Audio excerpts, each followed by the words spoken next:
Olá, meus amigos e minhas amigas do site Notícias Agrícolas. Estamos aqui para um programa muito especial de final de ano, pós-Natal, onde nós vamos apresentar para vocês os melhores momentos do programa, que teve muitos debates, muitas trocas de ideias, tivemos grandes convidados que discorreram de assuntos específicos, muito interessantes. Então, nós estamos muito felizes com o prestígio, com o carinho que vocês vêm dando ao nosso programa e por isso a gente quer fazer hoje um programa especial com esses melhores momentos. Como vocês sabem, o propósito maior do nosso programa é propiciar uma maior aproximação, construir pontes, unir a produção agropecuária com o público urbano, para que todos conheçam efetivamente como funciona o agronegócio, quais são seus desafios, quais são suas oportunidades. Então, o propósito do programa é esse, e nós temos conseguido, através do apoio de vocês, cumprir esse objetivo. Então, quero que agora vocês assistam esses melhores momentos do programa de 2021. Hoje nós temos um dia aqui muito especial, nós temos uma convidada de honra que eu vou deixar para o meu amigo Tejon apresentar, mas antes da nossa convidada, eu preciso dar um recado muito importante, que o nosso programa tem um oferecimento de Mosaic Fertilizantes. Se é Mosaic Fertilizantes, faz toda a diferença. Tejon, boa tarde, amigo. Apresenta a surpresa da nossa convidada. Boa tarde, boa tarde. Boa tarde, Marcelo. Boa tarde, Roberto. Boa tarde todo mundo que está com a gente. Olha, tem coisas na vida que as palavras não conseguem definir. Eu conheci essa pessoa e fiquei extraordinariamente contente por ela existir e ela estar numa posição muito importante para o nosso país, para a atividade do agronegócio. Então, passei a ser um fã extraordinário dessa nossa convidada. Portanto, o dia de hoje, além dele ter superado, caro Marcelo, a queda do WhatsApp, se bem que eu e você somos da época que para fazer um interurbano às vezes levava uma semana, né? Então, a gente tem muita prática nessas coisas de comunicação mais lenta, eu diria. Mas conosco está hoje a diretora do Departamento de Produção Sustentável e Irrigação da Secretaria de Inovação do Ministério da Agricultura, Pecuária e Abastecimento, a Mariane Crespolini. E a Mariane Crespolini, entre muitas coisas que ela faz lá, que a gente não fica sabendo, tem 3 coisas que eu considero as coisas mais geniais, porque elas são reais, verdadeiras, portanto, são atos concretos que ofereceriam ao agronegócio brasileiro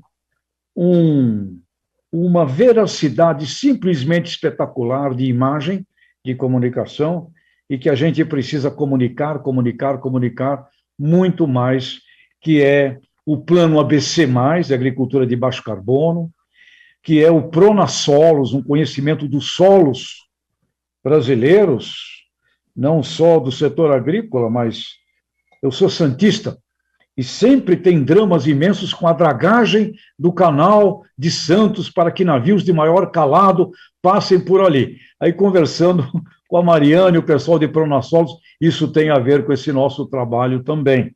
E um programa que foi recém-lançado agora, que é simplesmente genial. Águas do Agro. Esses 3 projetos são simplesmente fascinantes, são concretos e são reais. Então, em nome aqui do nosso Campo e Cidade, conexão para falar com o campo e falar com a cidade, são 3 programas que é o sonho de consumo de qualquer consumidor de alimentos, de fibra, de energia, de coisas que sejam produzidas sob esses 3 sistemas. Então, com a gente, Mariane Crespolini. Seja muito bem-vinda, Mariane. Bem-vinda aqui conosco. Muito obrigada, Tejon. Estou muito feliz de estar aqui com você. Olá, Marcelo, ministro Roberto, que eu adoro também, que a gente bate altos papos. Estou muito feliz, muito obrigada pelo convite, pelas palavras, muito gentis da sua parte, Tejon. Mariane, diga, agora, Roberto. Eu também tenho uma profunda admiração pela Mariane já há bastante tempo. Já até conversei com ela no nosso programa do GV Agro. Eu queria muito que ela começasse a falar sobre o ABC+, que é uma coisa espetacular, é um plano maravilhoso que o Brasil pode replicar no mundo tropical inteirinho e que a Mari está conduzindo com enorme competência. Mari, ABC+. Bom, ministro, o Brasil, há 10 anos atrás, estabeleceu voluntariamente metas de mitigação de carbono, de gases de efeito estufa para o agro. Era o plano ABC. Então, só para a gente lembrar um pouquinho a trajetória, Tejon, a gente tem uma história muito bonita para contar da agropecuária. A gente tinha uma meta de 35 milhões de hectares que adotassem essas tecnologias. Quais tecnologias? Eu acho que, inclusive no Águas do Agro, a gente falou um pouquinho sobre isso na sexta-feira, recuperação das pastagens degradadas, Então, hoje as pastagens, elas são um super trunfo para o aumento da produção do Brasil, recuperar esse espaço, torná-los mais produtivos, liberar a área para o crescimento, por exemplo, da agricultura. Essa é uma tecnologia. O boi, claro, ele está lá emitindo metano, mas a gente tem que lembrar, aí, plagiando o doutor Assad, que ele não cresce, O Assad fala muito isso, que o boi não cresce no asfalto. Então, a pastagem está lá, retirando gases de efeito estufa da atmosfera, a integração lavoura-pecuária, floresta, tratamento de dejetos, que é super importante, não só para diversificar a renda do produtor, mas para fazer essa mitigação de gases de efeito estufa. Então, dos 35 milhões, ministro, nós chegamos em 52 milhões de hectares nos primeiros 10 anos. E aí a gente olha uma política, um conjunto de tecnologias que deu certo e a gente precisa mais, Então, esse é o nosso desafio. Então, foi assim que esse ano, em abril, a gente lançou as bases conceituais do ABC+, que aqui eu destacaria, dentre todas as novidades, a abordagem integrada da paisagem. Então, o que é paisagem? Gente, o imóvel rural, olha que coisa maravilhosa, quando eu viajei esse final de semana, você olha na estrada, você vê a área produtiva e você vê o nosso Código Florestal, a APP, a reserva legal. Então, isso é a paisagem do imóvel rural. Então, essa é uma base conceitual do ABC+, e também novas tecnologias e novas metas. Então, a nova meta encerrou semana passada a consulta pública. Ministro, nós recebemos mais de 500 contribuições, na consulta.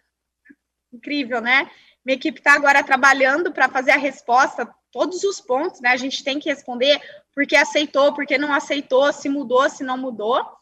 E a nova meta são 72 milhões de hectares a mais, Até quando? Isso, até quando, 2030. Até 2030. Tá. E aí, isso é a principal política, A gente estava, antes de começar, falando um pouco de COP, mas o ABC é uma das nossas principais políticas para o setor agropecuário contribuir com a NDC brasileira. Esse é o ABC mais novas tecnologias. Então, o que era fixação biológica de nitrogênio, super importante, eu estava conversando com o Marcelo também. Agora a gente traz o pacote de bioinsumos para o fomento aos bioinsumos, inovação nessa área. Também outra tecnologia nova, agricultura irrigada, sistemas irrigados, Então, é uma agricultura eficiente em uso da água. E também a terminação intensiva. Então, a gente evitar que os animais passem uma seca, que muitas vezes eles estão perdendo peso, e fomentar sistemas produtivos como o semi-confinamento e o confinamento estratégico. Eu ia falar assim, o confinamento tropical, curto, E não aquele confinamento que o bezerrinho sai do pé da vaca, e como a gente vê em países de clima temperado, que aí acaba tendo mais emissões de gases de efeito estufa. Então, esse é o ABC+. Estamos muito animados. Finalizando a consulta pública, respondendo, a gente disponibiliza toda a operacionalização desses próximos 10 anos do ABC. Mariane, desses programas que você falou da área que já temos hoje com o ABC, o Integração Nova Pecuária Floresta, quantos hectares já tem no Brasil hoje, de verdade? Ministro, isso é algo fantástico, Então, assim, de 2010 até agora, o número consolidado do ABC foram 12, mas se você pegar os dados da rede de LPF, eles falam de 15 a 17. E aí, nós estamos aqui no mapa, e eu estou muito feliz por isso, incentivando, inclusive com recursos, uma pesquisa que ganhou um prêmio lá da Embrapa Solos, da Margarete e sua equipe, que ela e toda a equipe envolvida, que é fantástica, eles desenvolveram um algoritmo para a gente conseguir identificar por imagem de satélite. Então, onde está o ILP? Onde está o ILPF? Porque o número que a gente tem hoje é de amostra, de questionário, né? Um levantamento, né? Como é um censo. Então, a gente está avançando nisso para a gente ter um monitoramento. Então, esse é o número oficial, mas a gente espera aí, é um braço forte das nossas políticas aqui, monitorar onde estão, onde está melhorando, onde a gente precisa crescer em termos de estratégia de país. Então, muito em breve, a gente deve ter novos números aí. O Mariane. Então, seu número são 12 milhões de hectares, então, o número oficial, Mariane. Isso, de 10 a 20. E aí o número da rede LPF, que hoje aqui em 15 a 17. Uma grande, 15 a 17. Foi o último número que o Renato me falou.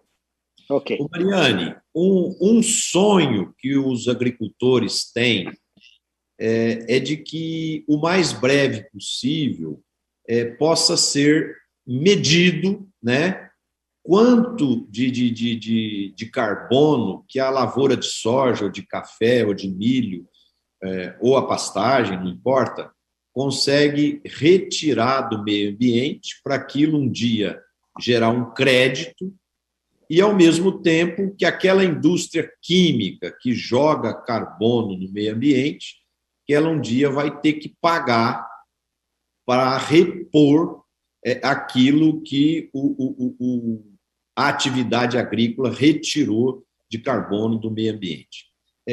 Eu sei que também, Roberto, você aí na GV está estudando isso aí, tem trabalhado forte para tentar criar mecanismos de aferição, medição e certificação desses dados.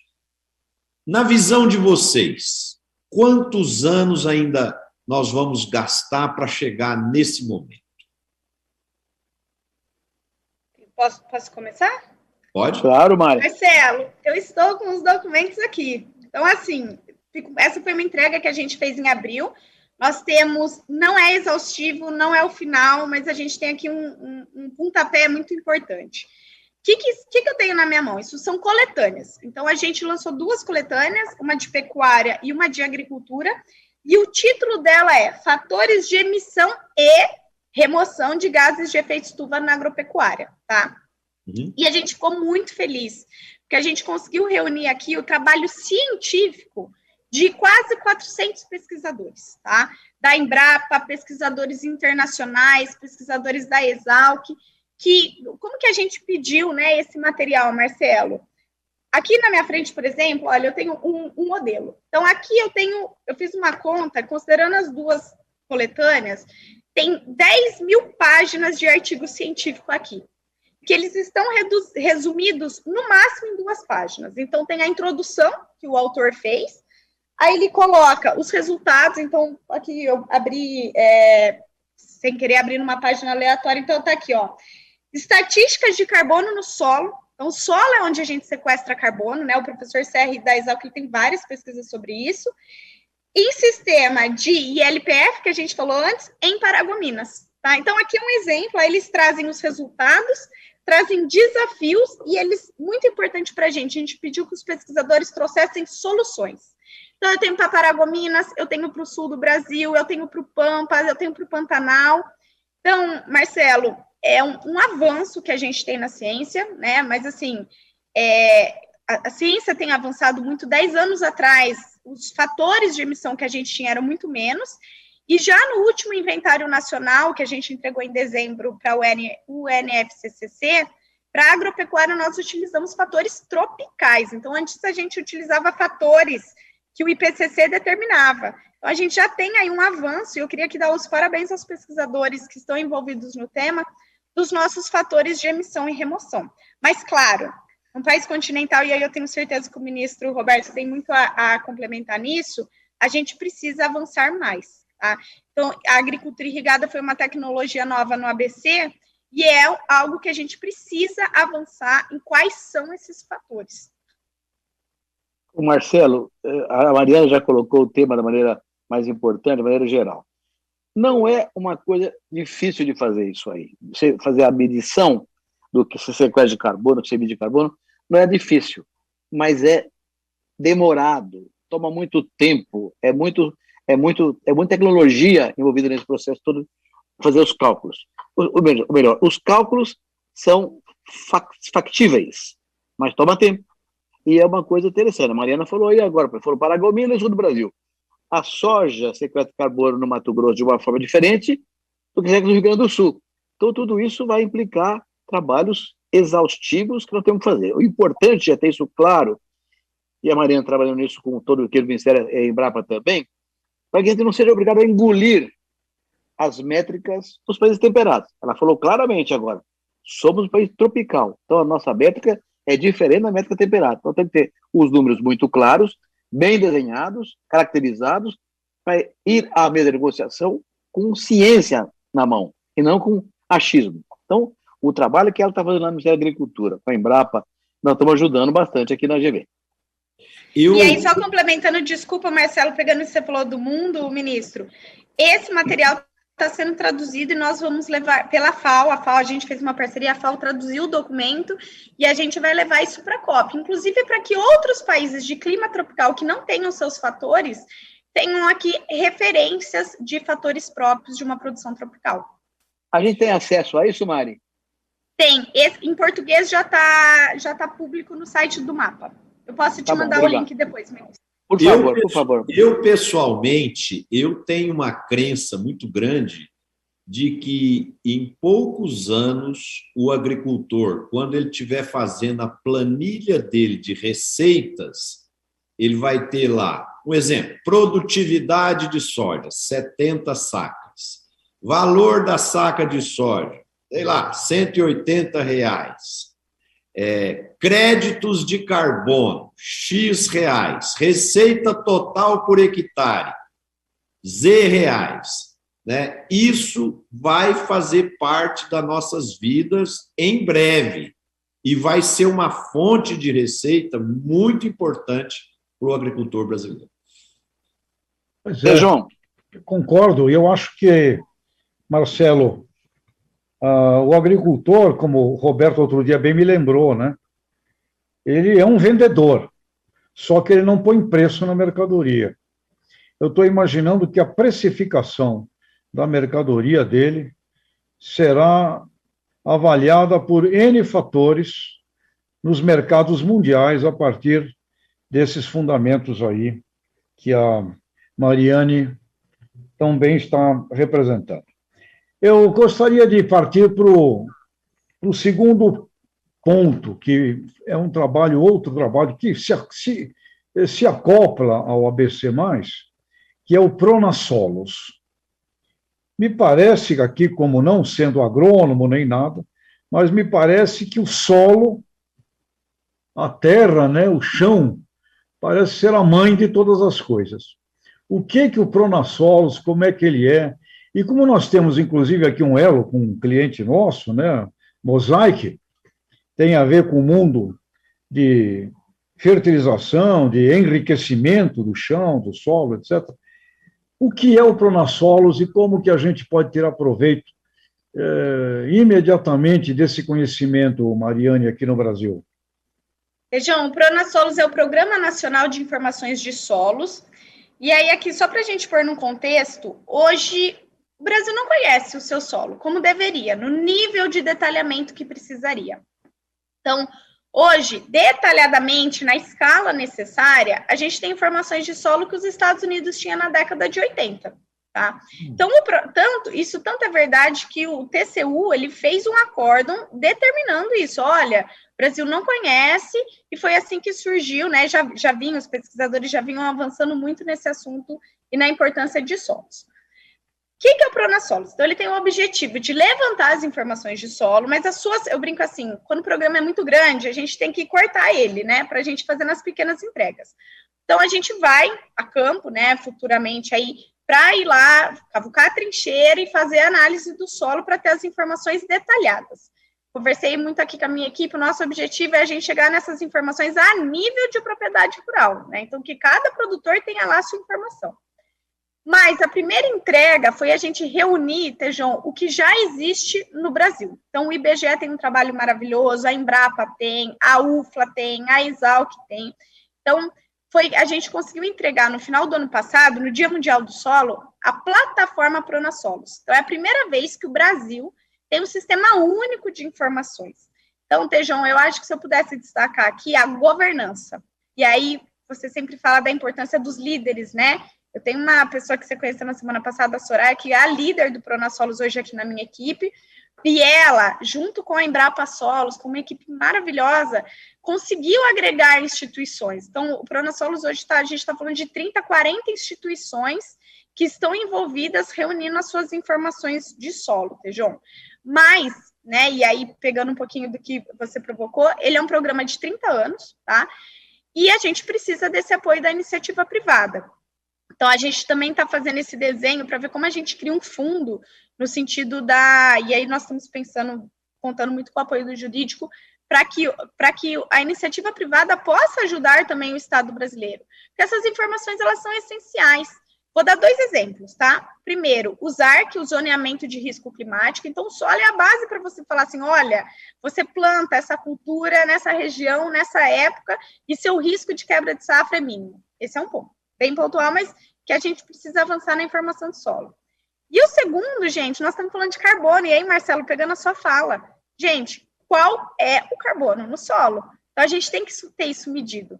E aí, o Pronasolos é uma política extremamente importante para a gente ter essas informações. E aí, não só carbono, mas a Soraya sempre fala isso, ela fala, Mariana, é saúde do solo, informações químicas, físicas e biológicas. Então, o solo também reúne uma quantidade de biodiversidade extremamente importante, que é, Marcelo, nessa linha aí do carbono, do ativo, eu chamaria talvez do pagamento pelos serviços ambientais da produção agropecuária, que avançou a regulamentação, que é também essas informações que a gente tem de solo, Tejon.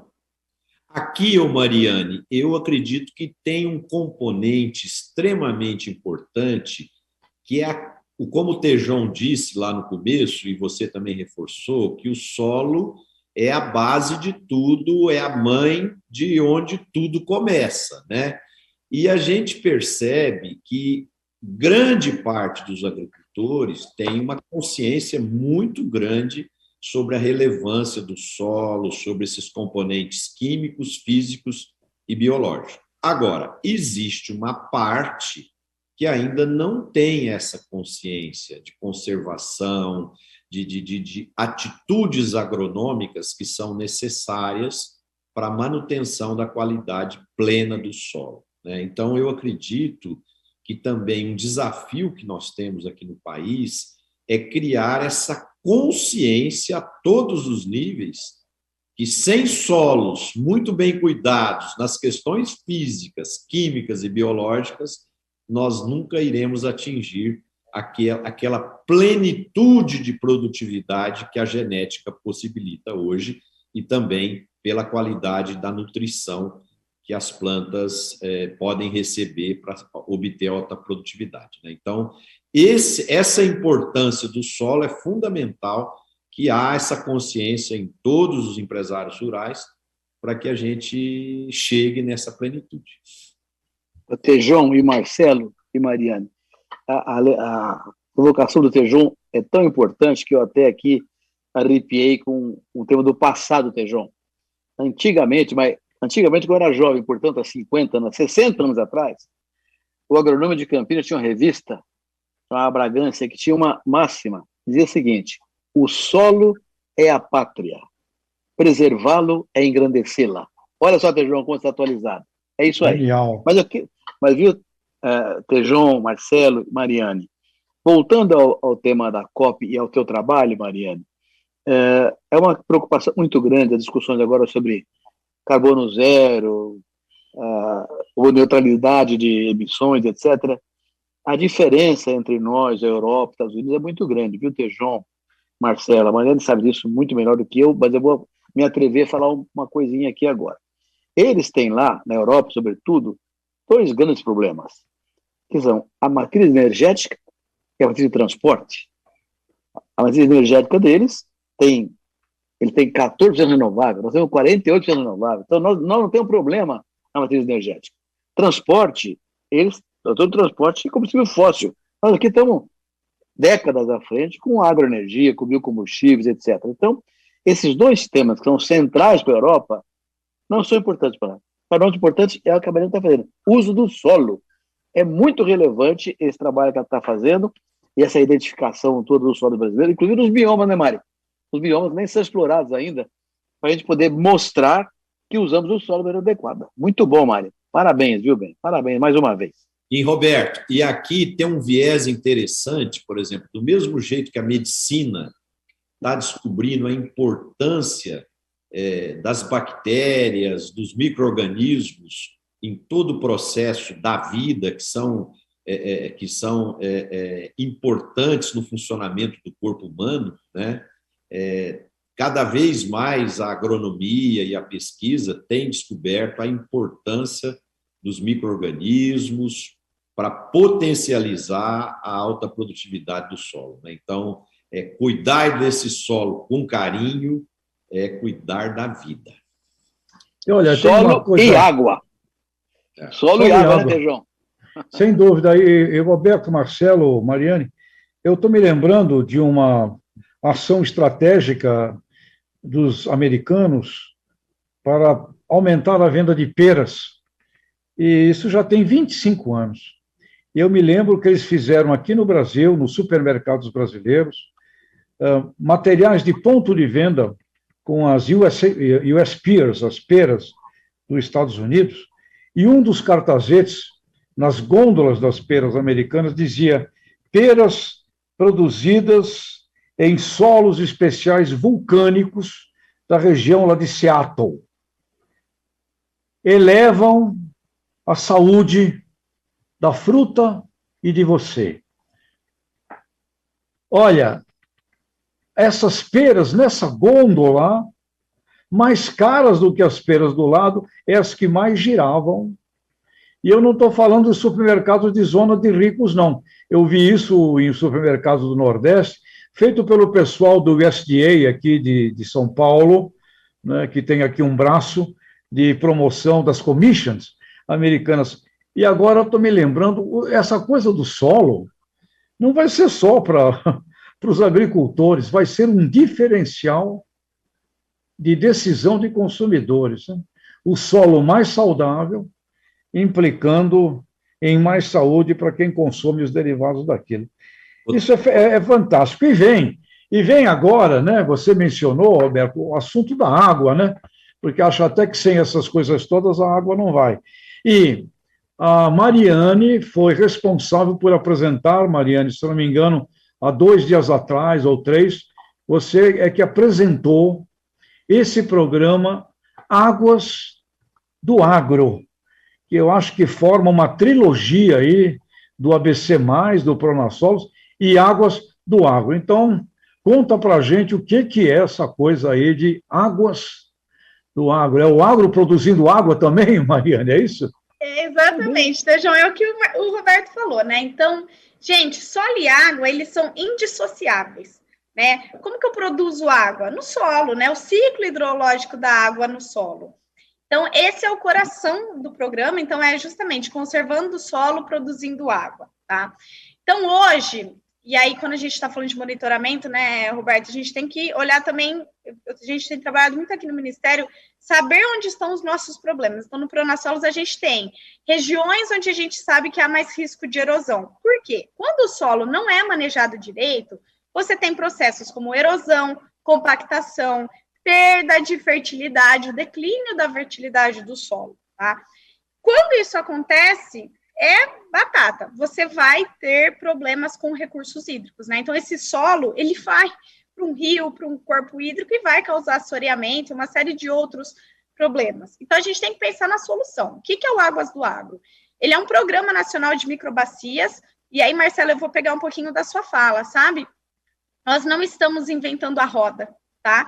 Mas ainda existem muitos produtores que não sabem como fazer o manejo de solo.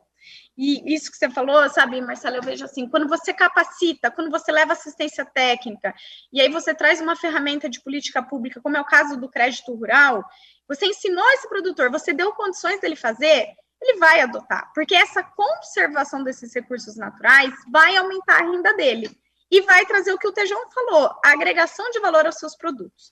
Então, o Águas do Agro, ele tem algumas tecnologias, né, a gente trabalha aqui muito, eu falo que assim, o ministro Roberto talvez sinta isso, né? A gente tem muitas paredes, então aqui no departamento eu tento trabalhar as áreas de clima, de conservação de solo e água e agricultura irrigada juntas, né? Então, o que o Águas do Agro traz? Traz tecnologias que a gente tem no ABC já e fomenta outras, né? E aí, por exemplo, a curva de nível. Então, tem muitos produtores que não sabem fazer curva de nível e tem muitos técnicos que muitas vezes não estão fazendo adequadamente. Tá? Então, um coração do Águas do Agro é a gente levar essa capacitação, tá? Até por pedido da ministra, né, a gente tem falado muito sobre a questão das estradas rurais, né, ministro? Elas, quando não são feitas direito, você fez aquele buraco, é terra que vai para os rios. Então, uma das entregas que ela pediu foram uma série de documentos orientativos. Então, também na sexta-feira, quando a gente lançou o programa, Tejon, a gente já deixou disponível, está no site do mapa, e o Ministério vai enviar para as prefeituras orientações para a construção dessas estradas, tá? Então, essas são algumas. Então, a recuperação das pastagens, então a Embrapa tem um estudo que mostra que 47% da erosão de solo vem em pastos degradados. Aí a gente olha, gente, o quanto que a gente poderia produzir a mais nessas áreas, o quanto o produtor poderia ganhar a mais de rentabilidade com uma pastagem bem manejada, e o quanto que a gente poderia fazer de conservação desses recursos tão importantes. O Brasil é um país continental, então a gente fez uma priorização. Então, o Brasil tem mais de 550 mil microbacias, Tejon. E aí nós selecionamos como prioridade do programa as críticas e muito críticas, de acordo com a ANA. E também estabelecemos outros conceitos, tá? Então, primeiro, municípios que têm um grande percentual de agricultura irrigada, para a gente trabalhar o uso eficiente da água na agricultura irrigada. Normalmente, os irrigantes, eles já têm um maior pacote tecnológico, eles já fazem conservação de solo, mas a gente pode avançar nisso. Então, o Águas do Agro também vem nesse sentido. Municípios que recebem menos assistência técnica, então, nisso, nós precisamos fazer essa transferência dessas tecnologias. Esses são alguns dos critérios, além da criticidade de microbacias, e aquilo que a gente falou antes, as informações que a gente já tem mapeada nos pronassolos. Ou seja, é aquela coisa de microbacias antigas numa visão moderna, é isso, Mari e Roberto? Exatamente. Desculpa, Roberto. E isso, né, João, acaba ficando estruturado debaixo de um guarda-chuva maior, que é a agricultura brasileira dentro do ESG aí, que o Roberto tem defendido tanto, e nós aqui no programa temos falado tanto. Né? Pois é, a gente estava comentando de como falta no agro brasileiro de uma estratégia de propaganda. Eu falo propaganda, porque ela envolve caminhos persuasivos, caminhos emocionais. Fico vendo esse trabalho do plano ABC+, 52 milhões de hectares realizados, caminhar para 72 milhões em áreas que já existem, com o objetivo de não cortar uma sequer árvore, e você resgatar ali metano, carbono, produzindo com saúde, como é a expressão, de um pronassolos, preservando água. Isso é lindo.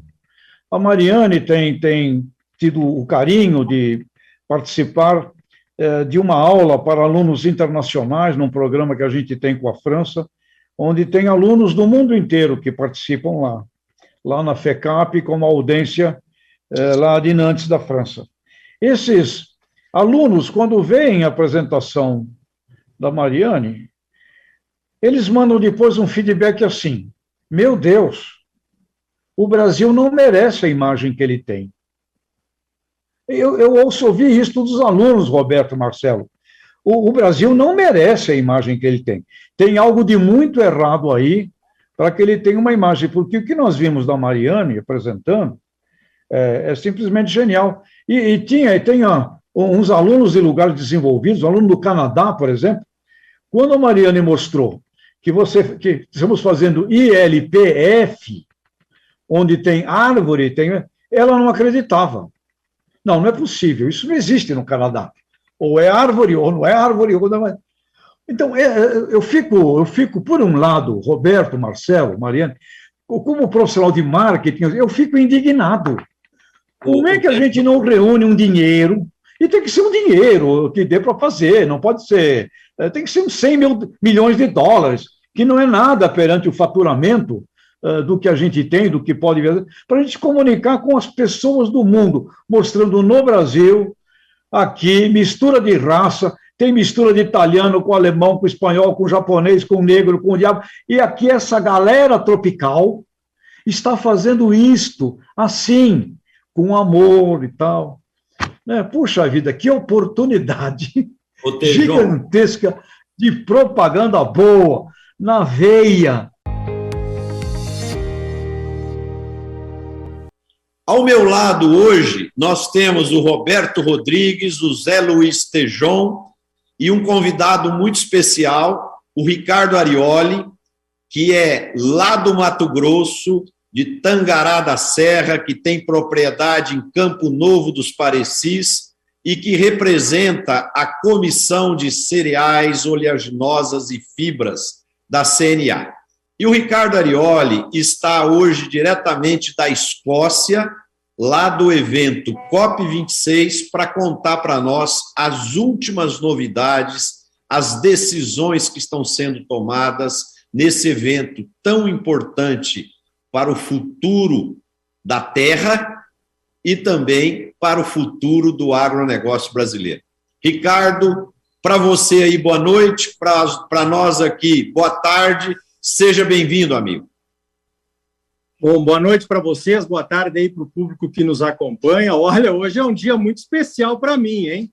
Eu tive a honra de representar os produtores brasileiros na Conferência do Clima aqui, falando... Hoje é o dia da agricultura aqui na COP26 em Glasgow, né? Na Escócia, e nós tivemos um painel sobre sustentabilidade da agricultura que eu tive a oportunidade de representar os produtores brasileiros com muita honra. E agora aqui com esses três gigantes, né? Um gigante da comunicação, outro gigante do marketing e o doutor Roberto Rodrigues, que é uma liderança gigante aqui do nosso agro brasileiro. Nossa Senhora, é um dia para ser lembrado para o resto da minha vida. Muito obrigado pelo convite. Vai ser um prazer conversar com vocês. Ricardo, começando, eu quero fazer a primeira pergunta, depois meus colegas vão fazer outras perguntas para você. Como é que você sentiu o ambiente aí para o Brasil? Como que está a imagem do nosso país, a imagem do agronegócio em relação à Europa, aos estrangeiros de uma forma geral? Bom, assim, é preciso dizer que foi muito bom o Brasil ter decidido vir até aqui, participar da COP. Temos um stand muito bom, fizemos uma união de forças, não é? Tem a Apex, que todos conhecem muito bem, a Agência de Promoção de Exportações do Brasil, né? Faz um belo trabalho no exterior.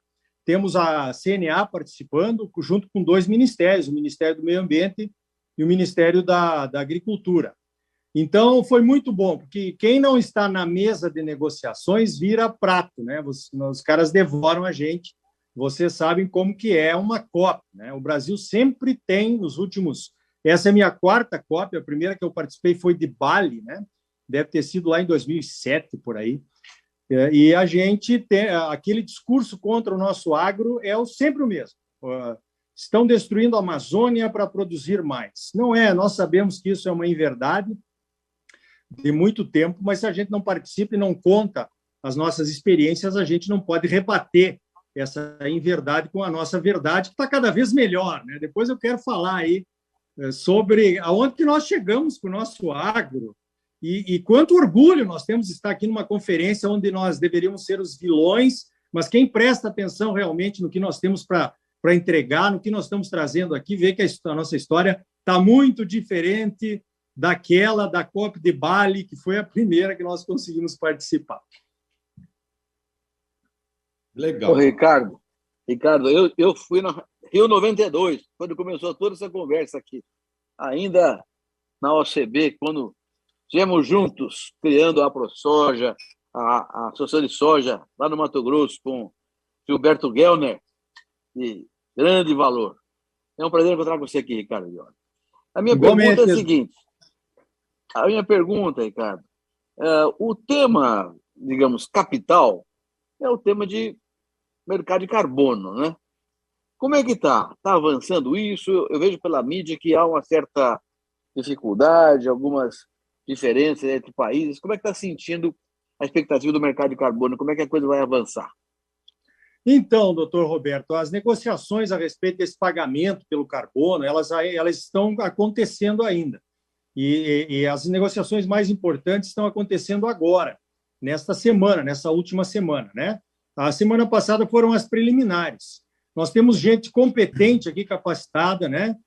Tem o Moser aqui, que está na minha frente no sofá, aqui nós estamos dividindo o mesmo apartamento, e é uma pessoa muito conhecedora do assunto e está lá participando das negociações.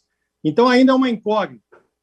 A gente realmente espera, né, que venha dinheiro, porque o Brasil, nas COPs, vocês que acompanham, nas conferências do clima, a gente sempre está oferecendo um pouco a mais, né? Nós oferecemos o Código Florestal com as reservas legais, as APPs, aí nós oferecemos 10 anos antes para tornar o Brasil neutro em emissões de carbono. Agora encurtamos de novo esse prazo, né?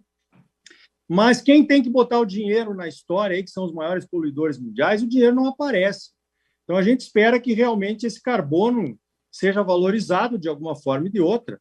Eu acho bem complicado, porque nós estamos todos saindo de uma pandemia, nós estamos vendo o que está acontecendo com a economia mundial, mas uma sinalização positiva, com certeza, será bem-vinda para nós aqui do Brasil.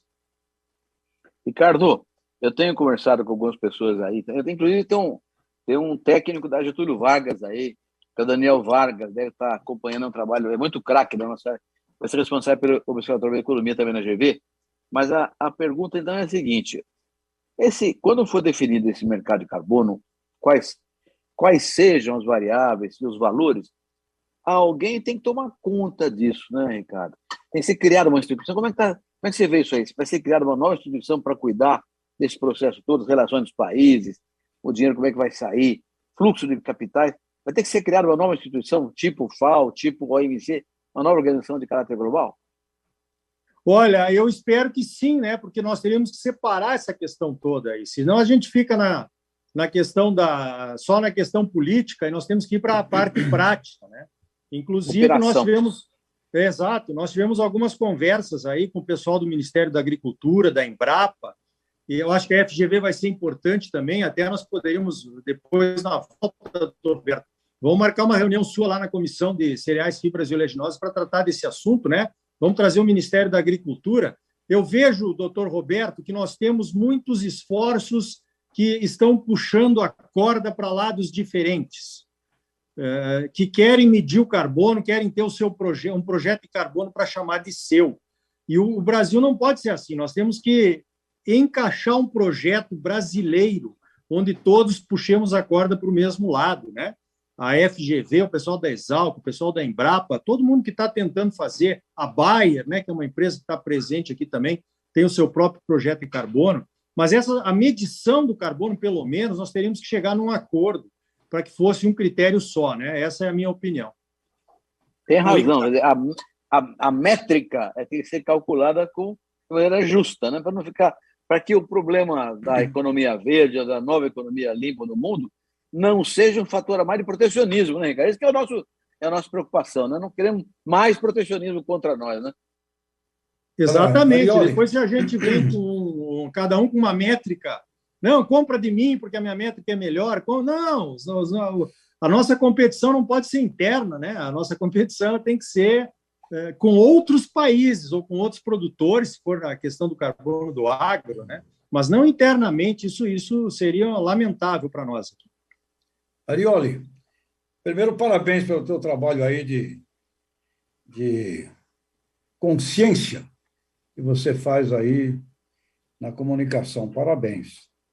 Eu acabei de receber aqui um WhatsApp da Ida Beatriz. Ela é presidente do Sindicato Rural de Cáceres e uma produtora pantaneira.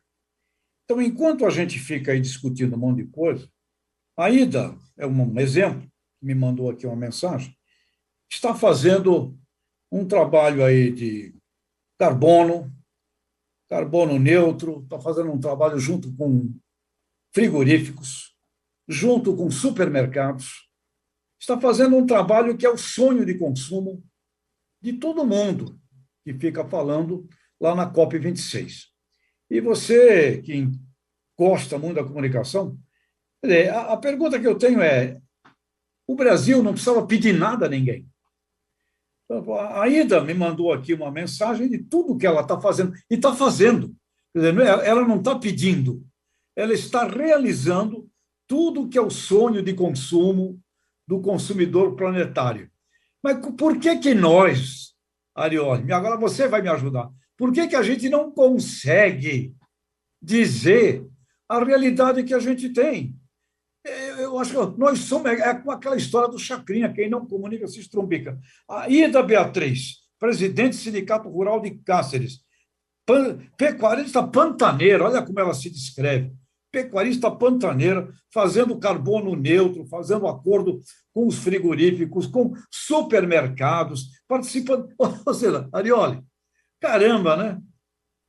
A gente já faz, e a gente parece que está pedindo para fazer, a gente já faz. E parece que a gente está pedindo alguma esmola para passar a fazer. Quantas Ida Beatriz você conhece, meu amigo camarada do Mato Grosso? Pois é, Tejon, isso aí tem um pouco de tudo, eu acho, né? Essa nossa incompetência de montar um mercado robusto, interno, para a gente mensurar o carbono, qualquer um que seja, né? Tem lá 3, 4 tipos de carbono que pode ser mensurado: carbono sequestrado, o carbono incorporado ao solo, enfim, né? O carbono evitado, nós falamos muito disso, né? O aumento da produtividade, quanto nós economizamos de área, né? De abertura, com o aumento da produtividade da soja nos últimos anos, com a segunda safra de milho, né? Só no Mato Grosso são 10 milhões de hectares a menos, porque nós estamos conseguindo produzir o milho depois da soja. Aí entra a pecuária na integração, é uma coisa lógica, né? O gado vem para dentro da fazenda de grãos, onde tem o pasto de qualidade durante a época da seca, que é justamente quando está faltando lá o pasto na pecuária tradicional. A idade de abate está diminuindo, nós estamos conseguindo botar mais cabeças por hectare. Então, eu acho que é um pouco de comunicação, na minha opinião, um pouco de ego, e também eu acho que talvez um pouco de incompetência, né? Principalmente nossa, de produtores, de conseguir mirar um mercado que possa, digamos assim, fazer. Tem muita gente querendo comprar esse carbono.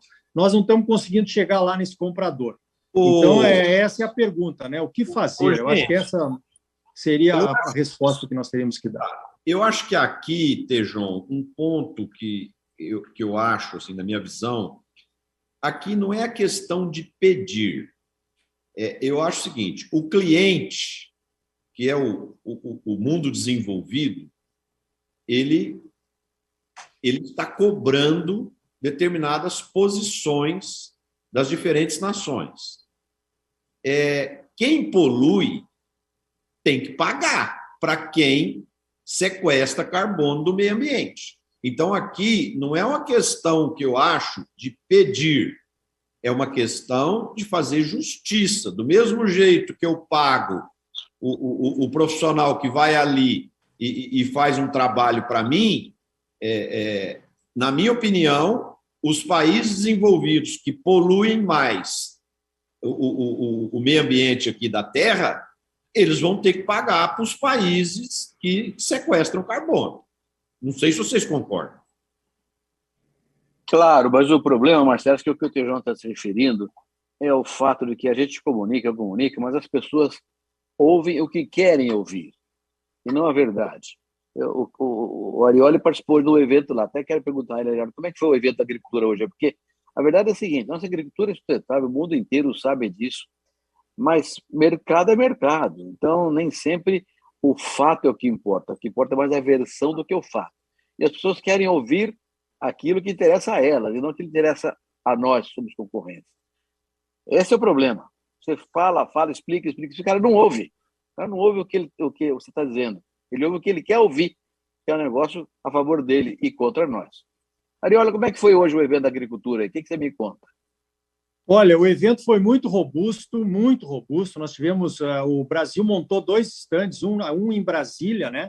A CNI montou um estande em Brasília, então foi possível conectar esses 2 estandes, aquele que estava lá em Brasília, esse aqui da COP, e nós tivemos participantes nos diversos painéis em 2 locais diferentes. Então não precisou vir todo mundo para cá, né? Que é uma redução de emissões, inclusive, né? Se você pensar na viagem. É verdade. Aí. Eu acho que a comunicação nossa está muito boa, os argumentos, os números. A Embrapa está fazendo um belo trabalho. Aquele carne carbono neutro, aquilo foi um tiro no alvo. Agora saiu carne de baixo carbono, ano que vem sai a soja de baixo carbono, já estão fazendo do café. E isso aí eu acho que foi um espetáculo. Nós ainda estamos começando a entender o poder que vai ter essas medições e essa comunicação, né? Nesses selos que a Embrapa está propondo aí. Então, eu gostei muito. Assim, a primeira COP, a última que eu estive foi lá em Copenhague, né? Já faz algum tempo, mas é a primeira COP que eu sinto que nós, produtores, estivemos muito confortáveis com a mensagem que nós temos para trazer, que é essa questão do aumento da sustentabilidade, né? Primeiro, por lei, porque a nossa reserva legal é a APP, né? É um pré-requisito. Se você não tiver um CAR, uma reserva legal, você não pega dinheiro no banco, você não vende a sua produção, o frigorífico não pergunta quantos quilos de carne, quantas arrobas você tem para vender, a trade não pergunta, a primeira pergunta não é quanto você quer na sua soja, a primeira pergunta é, você tem CAR? Eu quero ver a sua reserva legal. Essa é a primeira pergunta, é o nosso pré-requisito, né? Então, eu acho que daí temos a segunda safra, temos a integração lavoura-pecuária. Então, a nossa comunicação está muito boa, os elementos estão aí e está todo mundo falando nisso. Agora, realmente, né, doutor Roberto, Tejon, será que nós estamos pregando para os convertidos? Como é que a gente faz essa mensagem chegar onde ela precisa, né? A bioenergia entrou. O Tejon sempre fala, né? Que a mensagem nossa não está chegando. Ricardo, é um problema de emissor, viu? O emissor, para falar com a galera que não é a convertida, você tem que ver o emissor. Se o emissor não tiver empatia com o target, a comunicação é natimorta. Pois é, e talvez os emissores, né, Tejon, não sejamos nós os produtores, nós temos que ter alguém que entenda qual é a mensagem que nós queremos passar, que tenha a interlocução com esse não convertido para chegar até lá, né? Tem que ser querido pelo não convertido, senão não tem papo para começar. Gente, um ponto que eu acho, que o Ricardo até falou isso já en passant, acho que o Roberto e o Tejon também, eu acho que a grande questão no mundo hoje é que todo mundo fala, mas ninguém quer pôr a mão no bolso. Né? Ninguém põe a mão no bolso. Por exemplo, eu vou dar um exemplo para vocês. Outro dia, nós estamos aí num pós-pandemia, né, onde a fome no mundo aumentou muito, no Afeganistão, no Iêmen, em alguns países da África, mesmo alguns países da América Latina. Então, a fome hoje é uma preocupação muito grande. E a ONU fez um cálculo que, para resolver a questão da fome no mundo, precisaria de 7 bilhões de dólares. 7 bilhões de dólares é muito dinheiro para nós 4 aqui, mas 7 bilhões de dólares para os países ricos não é nada. Inclusive, num bate-papo lá com Elon Musk, da Tesla, as pessoas chegaram a discutir com ele se ele não toparia pagar esses 7 bilhões de dólares para resolver o problema da fome no mundo. E ele pegou e disse que se houvesse um processo transparente e organizado, que ele estaria disposto até a fazer isso. Eu estava olhando hoje o balanço dos 3 grandes bancos brasileiros do trimestre. O lucro líquido dos 3 maiores bancos brasileiros no trimestre agora foi de equivalente a 3,5 bilhões de dólares. Então, a gente vê que resolver essa questão da fome no mundo não é um bicho de 7 cabeças, né? Basta ter vontade política para fazer e as nações desenvolvidas porem a mão no bolso. E aqui na questão ambiental é a mesma coisa. fala, mas aí eles estão dispostos a pagar o Ricardo Arioli aqui, que está com a propriedade dele lá em Campo Novo dos Parecis e está sequestrando carbono do meio ambiente? Essa é a questão. Eu concordo. Essa falta de recursos, né, que os países prometeram, os principais poluidores prometeram, aquele conceito do poluidor pagador, né, não Exato. apareceu. E não sei se vai aparecer também no curto prazo, né, até por conta dessa questão econômica que a pandemia trouxe para todos os países, né, inflação, redução de empregos, redução de renda. Mas, enfim, deveria ter alguma coisa concreta para a gente poder entender como é que isso seria feito no futuro, pelo menos, né? Cara, a questão da comunicação é muito simples e fácil. O valor bruto da produção agropecuária brasileira, quando você soma, é igual ao faturamento da Coca-Cola. A Coca-Cola fatura tanto quanto o valor bruto da produção agropecuária do Brasil. A Coca-Cola é um produto dificílimo de explicar. Produto complicado, chama Coca e Cola. E é amada no mundo. Então, o que a gente precisa? Muito concretamente, Roberto já foi um pioneiro, tentou fazer isso. R$1 trilhão é o faturamento, um pouquinho mais, mas 1 tri, para fazer uma conta redonda do VBP. 1% desse 1 tri é 10 bi. Você pega 10 bilhões de reais e, com esse dinheiro, você cria uma campanha mundial, onde você tem que comprar mídia. Você tem que comprar Le Monde, você tem que comprar New York, você tem que comprar mídia, porque comunicação é uma indústria. A comunicação não vive sem propaganda. Então, nós temos que ter pelo menos 1% do faturamento VBP do Brasil para aplicar numa ação, obviamente, querida, empatia, simpática, decodificadores que sejam queridos pelo mundo, mas você tem que comprar mídia. Se você fizer isso, você muda em altíssima velocidade a percepção e a opinião dos principais veículos de comunicação também. Então, é fácil, Arioli. Chama-se verba. E a arte da propaganda. E vamos chamar o Oliveto, maravilhoso brasileiro que está morando lá na França. Pronto, vamos criar, nós temos publicitário. É fácil fazer. Não é difícil fazer isso, não, viu? É só um problema de reunir a galera, né, Roberto? Reunir a turma, Marcelo. Vamos seguir esse Unique Selling Proposition aqui. Este ponto aqui. Vamos seguir este. E não virar uma torre de Babel, porque aí esses 10 bi vira nada, né? Se cada um quiser falar de si, esses 10 bi vira nada. Ô, Tejão, você quer mudar a Bíblia, você quer falar que no princípio era verba, né? Essa é muito boa. Você já virou publicitário, viu?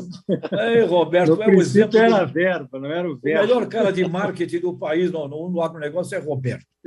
Ele é bom pra caramba. Nossa, parabéns. Ricardo, Que conversa boa, hein? Deixa eu fazer uma pergunta, 2 perguntas, Ricardo. Número 1, o tema da bioenergia já entrou em circulação por aí? Levemente.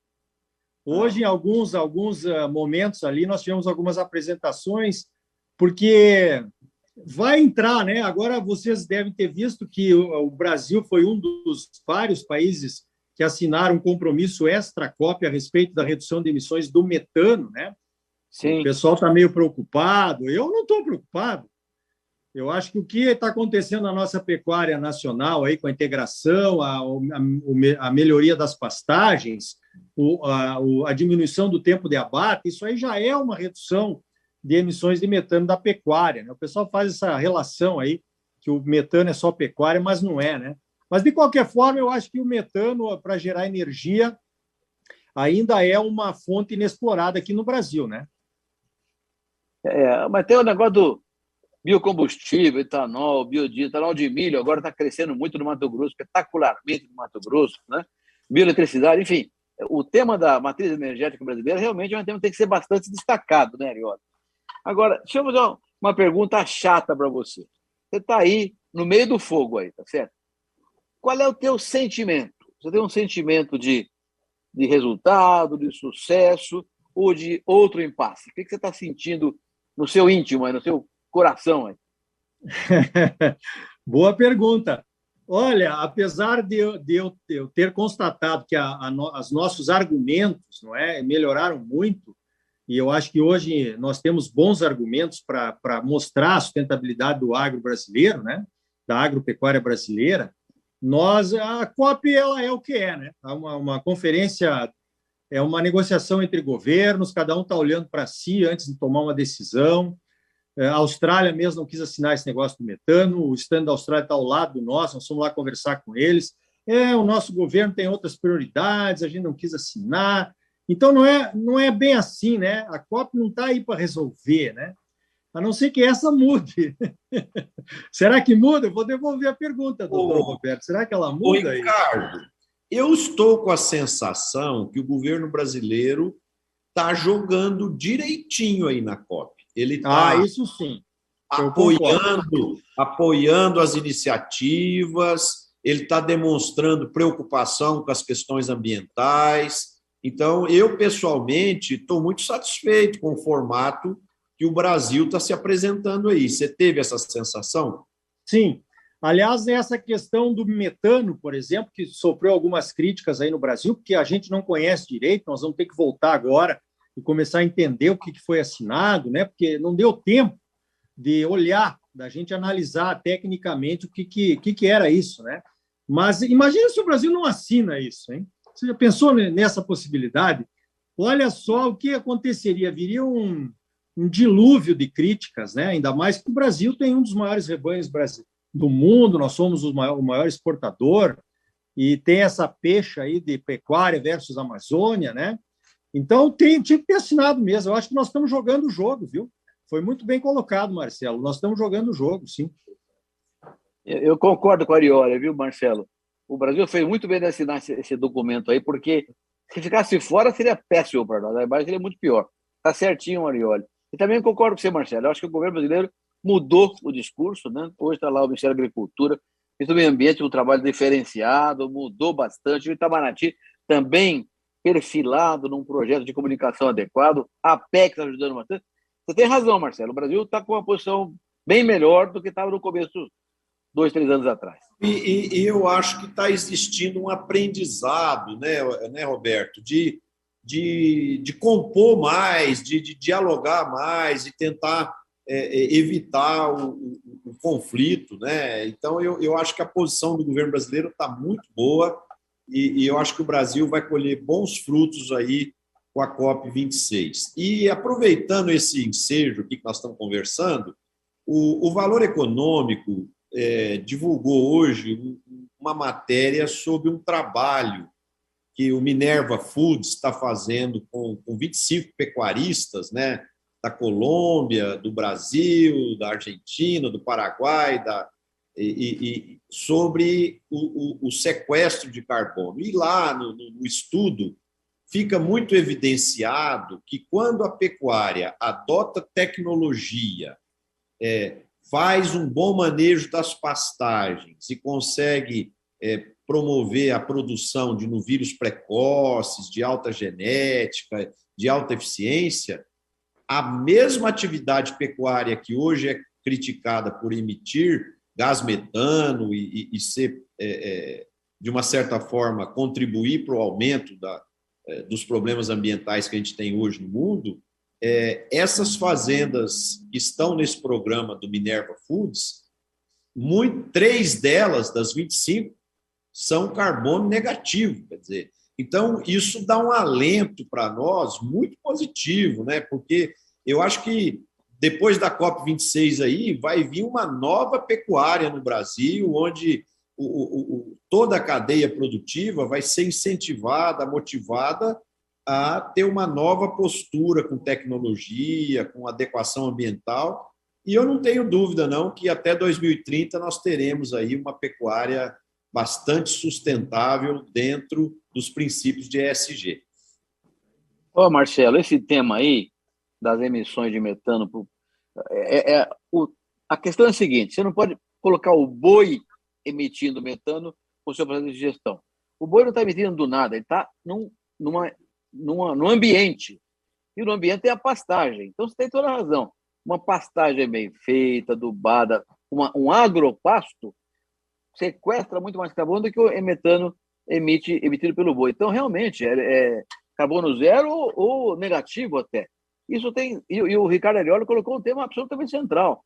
A integração lavoura-pecuária, que, modéstia à parte, fui eu que criei, que eu estava no Ministério da Agricultura também, que lancei o tema da Embrapa, né?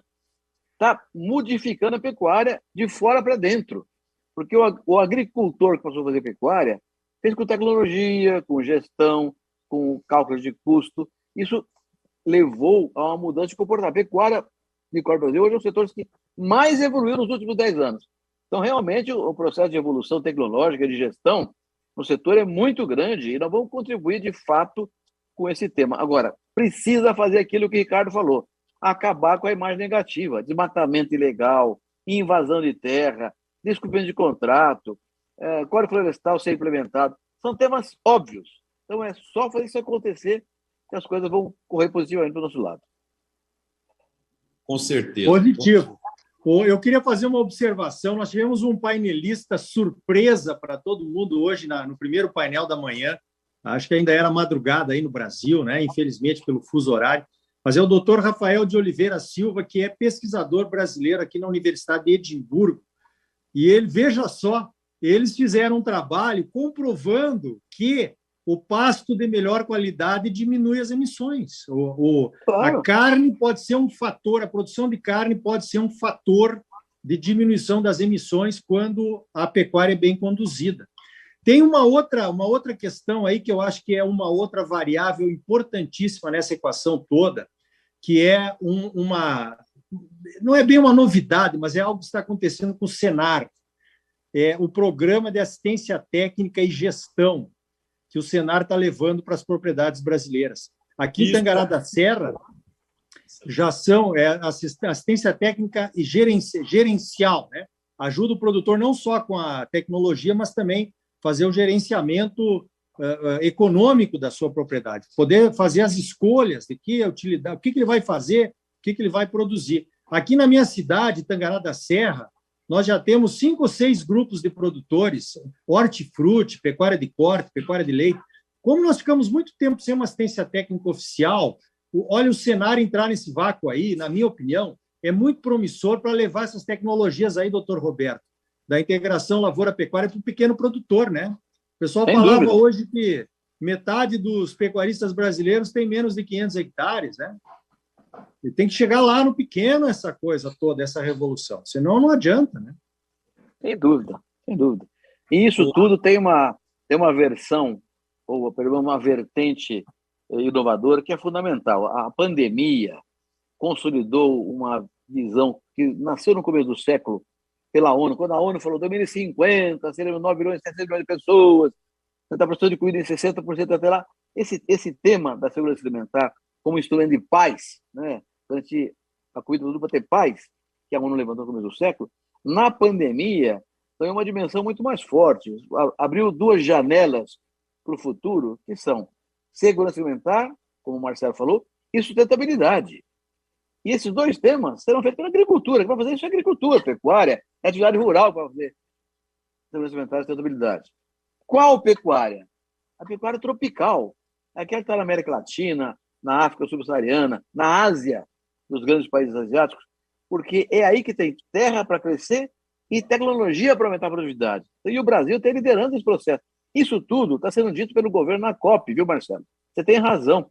Então, isso deve trazer para o Brasil uma nova liderança de caráter tecnológico para o mundo evoluir na direção do carbono neutro.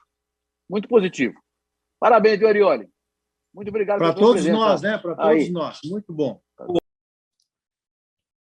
Bem, meus amigos, após várias apresentações de convidados, debates nossos, que foram compilados para esse programa especial de melhores momentos do ano, eu espero que vocês tenham gostado, que tenha sido útil para vocês, para promover informações, dados, conhecimentos, para que você cada vez mais entenda toda a cadeia do agronegócio, e você que faz parte da cidade, que você é um desses cidadãos urbanos, que você conheça e possa cada vez mais entender os mecanismos e o funcionamento da cadeia do agronegócio brasileiro. Muito obrigado pelo carinho de vocês, pela atenção que vocês nos dedicaram todo ano, e nós esperamos cada vez mais contar com a audiência de vocês. Então, muito obrigado pelo carinho. Quem nos assistiu, coloca um like aí, quem gostou do programa, por favor, compartilhe com seus amigos, para que o nosso programa se torne cada vez mais conhecido, tanto pelo público rural, quanto pelo público urbano. Boa noite a todos, boa semana, se cuidem.